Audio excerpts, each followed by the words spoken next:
Gente de Dios, la gracia de nuestro Dios sea con cada uno de ustedes en esta hermosa mañana.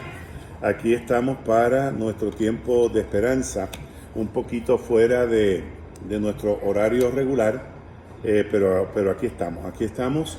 Recuerden que hoy estamos de congreso en nuestra congregación de Santa Isabel, así que damos gracias al dueño de la vida por cada uno de ustedes en esta mañana. Y miren quién me acompaña hoy, como siempre, pero hoy está en pantalla Alma después de su operación, por eso la van a ver con sus espejuelos. Alma, Dios te cuide, ¿cómo estás hoy? Hermanos, que Dios me los bendiga. Es un placer estar aquí con ustedes y en la iglesia de Santa Isabel. Así que le damos gloria y honra al Señor por todos los beneficios y los regalos que Él nos da. Nos da, y que son lindos regalos, ¿verdad? A ti te está dando una nueva visión, nena. Sí, ahora ves. Ahora pienso que lo voy a ver todo. Ahora me vas a ver a mí. Bueno, Alma, llévanos en oración. Oremos. Eterno y Padre Celestial, te damos gracias, Jesús, por un nuevo día. Gracias por tu presencia constante y gracias, Jesús, porque podemos llegar ante la presencia tuya, Señor, y compartir con otros la palabra tuya. Bendice a las personas que nos están escuchando, Señor. Yo siempre te pido que tú mires sus vidas, sus peticiones y todo lo que le aqueja para que tu presencia se haga una realidad. Dios. Que ellos puedan esperar de que tú siempre vas a contestar en tu tiempo, Señor. En el nombre de Jesús. Amén, amén, amén. Amén. Hoy tenemos, no te preocupes, hoy tenemos muchos actores aquí en Santa Isabel. El tema de hoy, historia de juicio y gracia. Evangelio de Juan, capítulo 8, versos 1 al 11. Dice el texto: Jesús regresó del monte de los olivos, pero muy temprano en la mañana siguiente estaba de vuelta en el templo. Pronto se juntó a una multitud y él se sentó a enseñar. Mientras hablaba, los maestros de la ley religiosa y los fariseos le llevaron a una mujer que había sido sorprendida en acto de adulterio. Le pusieron en medio de la multitud. Jesús le dijo esta mujer fue sorprendida en el acto de adulterio. La ley de Moisés manda que le apedremos. ¿Qué dices tú?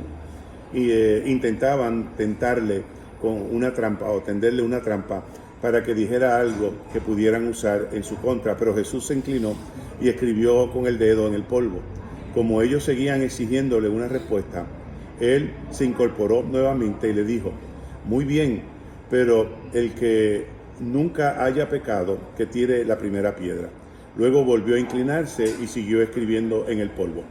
Al oír esto, los acusadores se fueron retirando uno tras otro, comenzando por los de edad más avanzada, hasta que quedaron solo Jesús y la mujer en medio de la multitud. Entonces Jesús se incorporó de nuevo y le dijo a la mujer: ¿dónde están los que te acusan?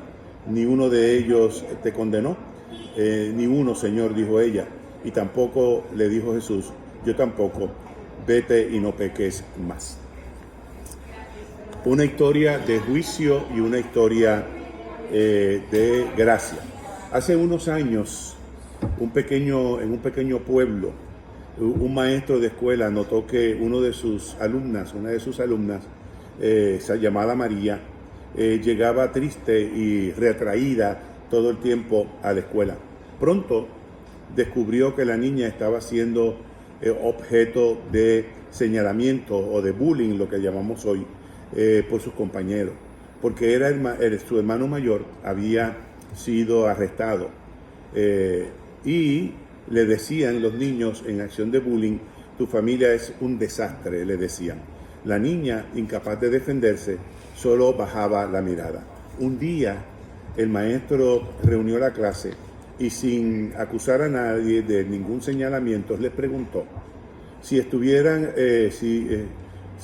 tuviéramos que escribir en el pizarrón todo lo que hemos hecho mal, ¿quién se atrevería a escribir por primera vez? Silencio. Poco a poco los niños comenzaron a entender que todos tienen faltas y que nadie tiene derecho a humillar a otro. Esa historia nos recuerda lo que ocurrió en el Evangelio de Juan capítulo 8, verso 1 al 11. Jesús muestra que no hemos sido llamados a condenar, sino que hemos sido llamados a restaurar.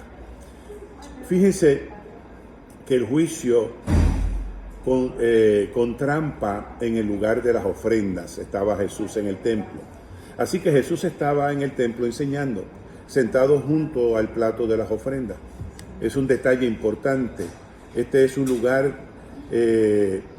importante en el templo y la gente venía a presentar sus dones ante Dios, símbolo de su gratitud y de su deseo de estar en paz con Él. Allí, donde se ofrecían los sacrificios, los fariseos traen a una mujer para restaurarla, no para restaurarla, sino para exponer su pecado, para descubrir su pecado.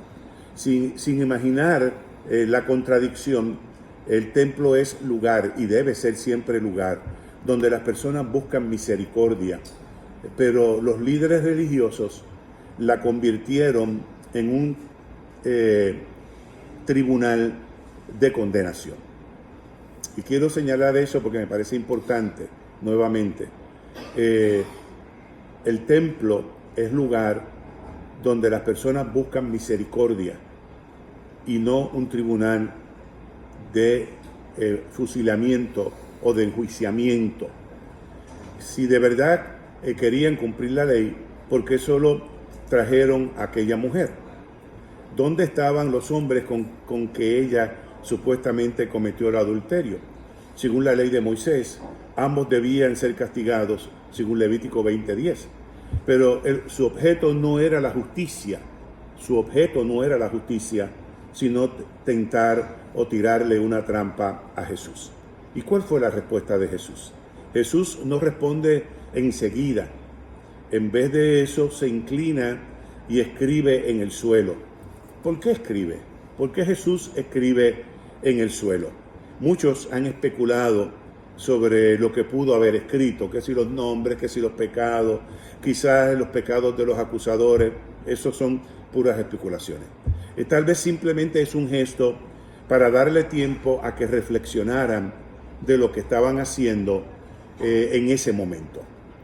Ellos insistían presionándolo a Jesús para que se pronunciara en lo que ellos le estaban develando. Entonces Jesús se levanta y dice: el que esté sin pecado, que tire la primera piedra.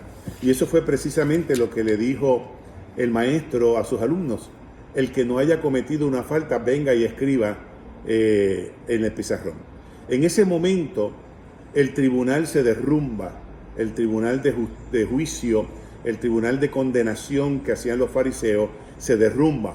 Uno a uno, dice, desde que los más viejos hasta los más jóvenes de los acusadores se comenzaron a irse uno a uno los que habían venido a acusar, y terminaron Jesús y la mujer solos. Entonces fueron confrontados con su propia culpa, fueron confrontados con sus propias debilidades. ¿Qué implica este mensaje para nosotros hoy? ¿Cuál es la palabra que Dios nos habla a nosotros, a la iglesia del siglo XXI, a la iglesia de hoy? ¿Podemos identificarnos con la mujer acusada? Pero también podríamos compararnos o identificarnos con los que juzgan. Usted dirá: ¿nos apresuramos en los señalamientos de otros sin mirar las nuestras? ¿Señalamos con el dedo a los demás sin mirar nuestras propias faltas? ¿Condenamos las faltas de otros pero no las nuestras? ¿Señalamos las faltas de los demás como grandes pecados y los nuestros son insignificantes? ¿Nos enojamos con el pecado de los demás que con nuestras propias debilidades? ¿Nos molestamos con la gente que tiene o hace falta, pero no nos molestamos con nuestras propias debilidades? ¿Cuántas veces hemos convertido la iglesia, el templo, en un lugar de juicio, en un lugar de condenación, cuando la iglesia debe ser un lugar de gracia, cuando la iglesia debe ser un lugar de oportunidades, cuando la iglesia debe ser un lugar de levantar, de transformar, de animar a la gente, no de señalamiento. La iglesia hoy no se puede convertir en una iglesia que enjuicia y que señala. La iglesia tiene que ser hoy una iglesia, un espacio de gracia, de transformación, para que la gente encuentre la verdad del Evangelio. Jesús nos enseña otro camino, el de la misericordia, el de la restauración. Y yo creo que eso es importante para nosotros en este tiempo. También nosotros afirmar el camino de la misericordia y el camino de la restauración. Incluso el llamado a la gracia. Tenemos un llamado a la gracia. En este tiempo que nos preparamos ya ahorita para la Semana Mayor, es tiempo para revisar nuestro corazón. Es tiempo para revisar nuestra vida. Jesús nos dice hoy, yo tampoco te condeno. No significa que el pecado no importa, eso no es lo que estoy diciendo, sino que Él nos invita a una vida nueva y acercarnos a Él y buscar el rostro del Señor para que el Señor obre de forma especial en medio de la vida de nuestra gente. No se trata de quién merece más castigo, sino de quién necesita más gracia. Y eso es importante en este tiempo. Y quiero remarcar esta frase y quiero que quede contigo. No se trata de quién merece más castigo, sino de quién necesita más gracia. Y creo que todos y todas necesitamos más gracia y no castigo. Por eso insisto en esta mañana en que nos acerquemos al Señor y le abramos nuestro corazón para que Él se manifieste de forma especial en nuestra vida. Recuerda, el templo, en este caso que le llamamos nosotros la iglesia, es lugar donde se debe derramar la misericordia y la gracia de Dios.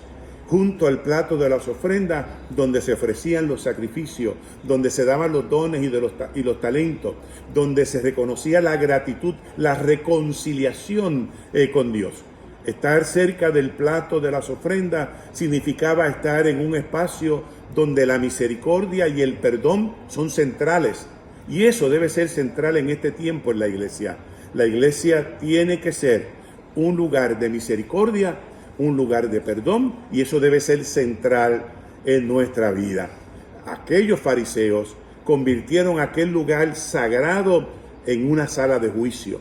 En vez de presentar corazones abiertos a Dios, traen a la mujer como una ofrenda para sus propios propósitos, para atrapar a Jesús en una trampa legal, en lugar de buscar la gracia de Dios, buscando una sentencia de condena. Hermanos y hermanas, cuidado con las falsas ofrendas. Cuidado con las falsas ofrendas. En el Antiguo Testamento, las ofrendas tienen que ser puras y justas. Sin embargo, los fariseos traen una ofrenda de hipocresía al templo. No les interesaba la justicia, porque solo traen a la mujer y olvidaron al hombre. No buscan restauración, sino destrucción. En lugar de presentar sus propias ofrendas de arrepentimiento, presentan otra persona para ser castigada. Jesús desenmascara esa falsedad. Él, que es la verdadera ofrenda de reconciliación, no acepta el sacrificio de la hipocresía, en cambio ofrece la gracia y la verdad. Entonces, gente, ¿qué ofrenda agrada a Dios? Y quiero que tú me des mucha atención y los que están acá en el templo. ¿Qué ofrenda agrada a Dios? Este episodio nos lleva a preguntarnos, ¿qué traemos cuando nos acercamos a Dios? ¿Una actitud de juicio o un corazón humilde? ¿Usamos la fe para restaurar o usamos la fe para señalar? ¿Nos presentamos como ofrenda viva o estamos preocupados por exponer los pecados de los demás, como dicen acá en Puerto Rico, tirarlos al medio y no darle la oportunidad de la restauración? Quiero terminar esta mañana esta reflexión diciendo que Jesús es la verdadera ofrenda.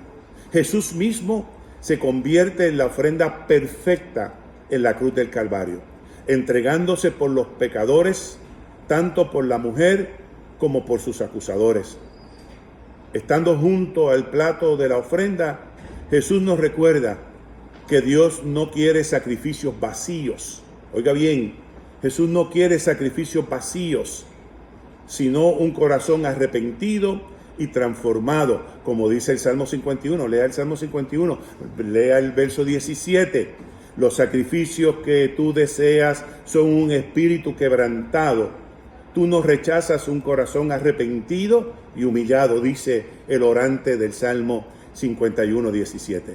Jesús nos invita a ofrecer misericordia en lugar de juicio, porque Dios no nos llama a condenar, sino a restaurar. Amén. Bueno, ahí dejo la meditación. Espero que sea de mucha reflexión para ti en este tiempo cuando nos estamos preparando para nuestra Semana Mayor. Te invito a que copies la oración de la mañana. Señor, enséñanos a amar como tú amas. Libéranos del juicio fácil y danos un corazón misericordioso, que en lugar de señalar y de condenar, aprendamos a restaurar y levantar a quienes han caído. Amén. Así que copia la oración, comparte la meditación con aquellos y aquellas que puedan estar en necesidad. Alma, ¿qué tú piensas de condenar o de afirmar la misericordia de nuestro Dios? Bueno, Dios es un Dios misericordioso, así que no podemos estar pendiente a lo que hizo el hermano o la hermana, sino a tener la misericordia para poder ayudar a otros, que es lo que el Señor nos ha enviado. Eso es importante. Así que recuerda, es una historia de juicio y una historia de gracia. Así que